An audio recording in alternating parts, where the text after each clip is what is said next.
orbital hibrid yang digunakan oleh atom nitrogen dengan nomor atom 7 untuk membentuk ikatan dalam senyawa NH3 atau untuk berikatan pada molekul NH3 adalah titik-titik-titik.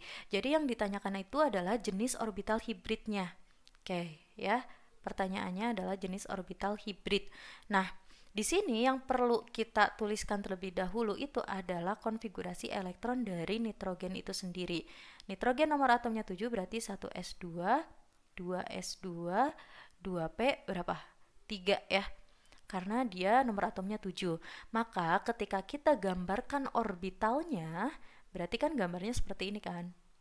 S itu kan orbitalnya 1. Di sini kan perbedaan kulit itu menunjukkan tingkat energi. Berarti kita menggambarkannya agak lebih tinggi ya. S, kemudian di sini ada 2p3. Oke. Nah, kalau subkulit P itu punya 3 orbital. Ini 1s, ini 2s, ini 2p. Nah, ini adalah nitrogen pada keadaan dasar ya. Jumlah elektronnya di sini 2, ini 2, di sini ada 3. Oke. Nah, untuk membentuk ikatan dengan hidrogen sejumlah 3, berarti N harus menyediakan orbital yang berisi 1 elektron sebanyak 3. Karena untuk berpasangan dengan atom dari dengan elektron dari atom hidrogen seperti itu. Kebetulan nitrogen di sini sudah memiliki 3 orbital yang hanya diisi oleh 1 elektron, yaitu di orbital 2p.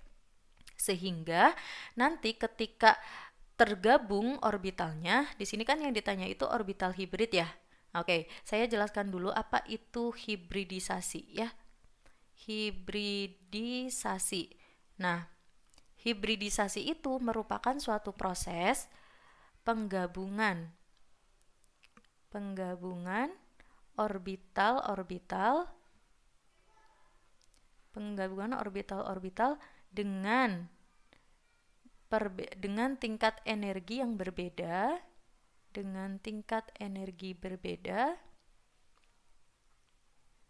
menjadi orbital baru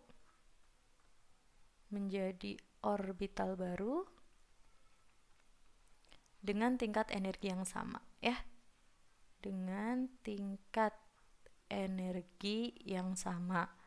Nah, biasanya pada proses hibridisasi itu akan terjadi promosi dan eksitasi elektron ketika orbital yang disediakan oleh atom pusatnya itu tidak mencukupi gitu ya.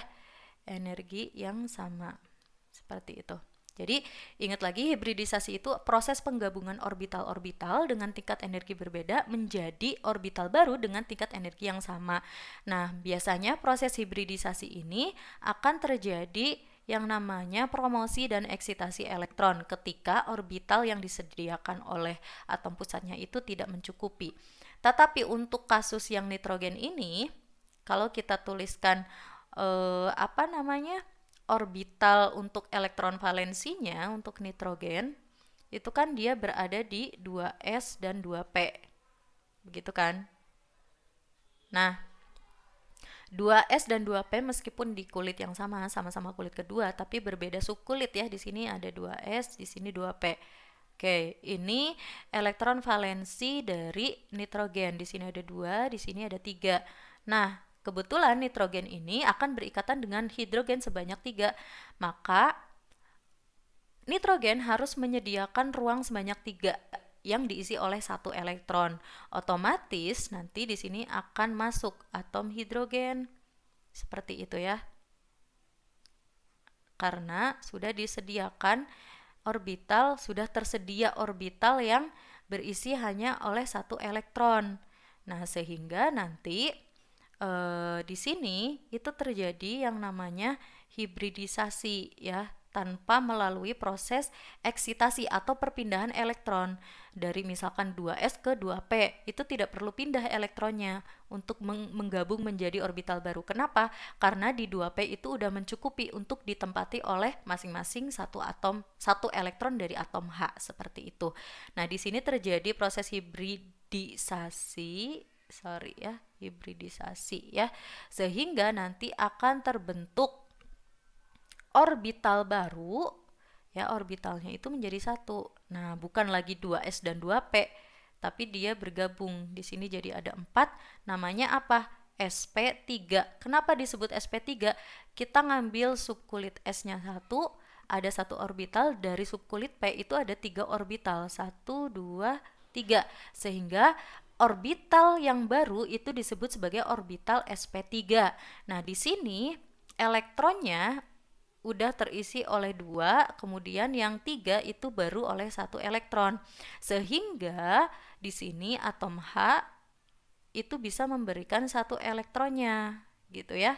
Nah, di sini terjadilah ikatan dengan hidrogen. Masuklah hidrogen di sini. Sehingga nanti akan terjadi proses ikatan kimia membentuk NH3 seperti itu. Jadi 1 elektron dari N dan 1 elektron dari H itu berikatan. Kemudian yang ini bagaimana? Ini adalah elektron bebas gitu ya. Di sini disebut sebagai PEB, pasangan elektron bebas. Seperti itu. Jadi jenis orbital hibrid yang digunakan oleh atom nitrogen adalah sp3, seperti itu ya. Dan proses hibridisasi untuk senyawa NH3 ini tanpa melalui eksitasi dan promosi. Jadi jawaban yang paling tepat yang mana? Yang C. Seperti itu adik-adik, jangan lupa untuk terus berlatih karena belajar saja tidak cukup. Kita lanjut ke soal berikutnya.